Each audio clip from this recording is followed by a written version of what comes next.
This news is brought to you by. Are you experiencing body weakness? Do you have delayed wound healing? Do you feel hungry all the time? You may have diabetes. A powerful duo to help diabetic. Natural way of lowering blood sugar level. Clinica DTX 500 is a powerful duo that combines of ampalaya extract and the sugarcane extract. Clinica DTX 500 stimulates the production of insulin, enhance conversion to energy.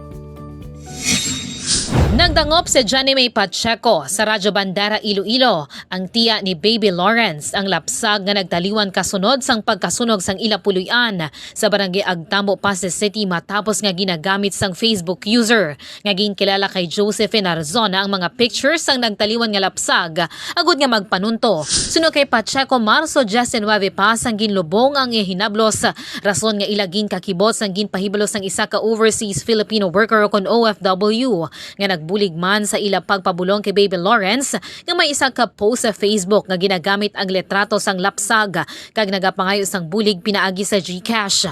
Dugang pa sang natungdan, ginaabisuhan nila ang tanan nga matapos nalubong si Baby Lawrence, naguntat naman ang mga ini sa pagsulisit sang bulig. Ginatinghuan man sang ila pamilya nga i-contact ang nagpost sa mga litrato sang lapsag, apang wala sila ginasapak kag ginablock pa sini ang tanan nga comment nga nagapahayag nga pagpanunto ang iya ginaobra.